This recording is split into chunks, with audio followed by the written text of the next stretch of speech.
The racism allegations in the WNBA aren't just about individual players like Angel Reese, Dejanai Carrington, or Caitlin Clark.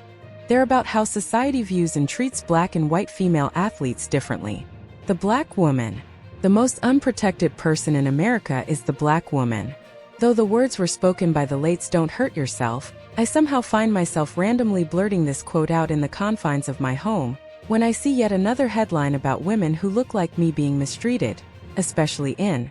I've never been called the things that I've been called on social media, and there's no place for it. Thomas, it's uncalled for and something needs to be done, whether it's them checking their fans or this league checking. There's no time for it anymore. Regarding its position on the harassment and mistreatment of its players, Dwayne Wade has become the WNBA sensation, Angel Reese's biggest supporter through her rookie season. The Miami Heat legend is someone who has sharp basketball insights and an understanding of how media narratives can often go the negative route to impact an athlete's psyche. On his latest appearance on Reese's podcast, Unapologetically Angel, he delved into the public narrative around her and the harsh criticism she's getting being one of WNBA's best rebounders. Wade feels Reese is adept at rebounding, which often makes critics take a different route than usual when it comes to talking about her, who has already reached an elite level. So much so that they're making her into a villainous figure. They don't even have time to figure out like what you doing and why you getting so many rebounds. When I came to Chicago, I was just sitting and watching. I was like, oh, that's why she's so dominant at this. And when a player comes in from college or anywhere, you want them to at least have a strength in something, Wade explained on the podcast. Reese's powerful performance was impacted due to her wrist injury earlier. Until that point, she was leading the league as far as rebounds were concerned. She even broke the all-time record for rebounds in a single season, which Aya Wilson eventually surpassed. Reese is only the second player to boast of 3 straight games of 20-plus rebounds in the WNBA or the NBA in the last 50 years. And she understands the impact she has on the league. She also understands that this is the prime source of her praise and her criticism.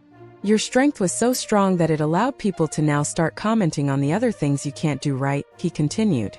She is getting constant comparisons with another NBA legend, Dennis Rodman, for her skills.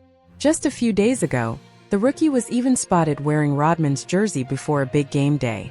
She admitted that she grew up watching Rodman and other legendary NBA players, so it was obvious for her to channel their spirit into her game.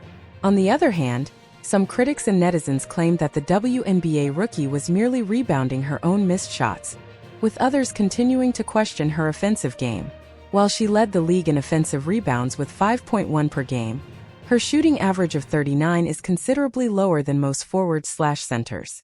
It all stems from people's love for Caitlin Clark. But is it that strong that it's now overshadowing Reese's achievements?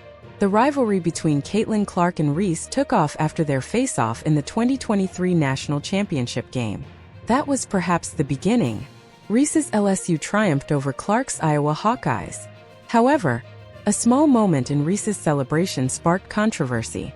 She waved her hand in front of Clark's face. Yes, the popular John Cena move. The media was quick to highlight this moment, and the people on social media went wild. While it helped boost the popularity of women's college basketball, it also came with a downside. Reese was labeled a villain for her celebration, which was called unsportsmanlike. At that time, Reese admitted that she didn't mind being labeled a villain. However, the backlash has grown so strong since she entered the WNBA that it is dangerous.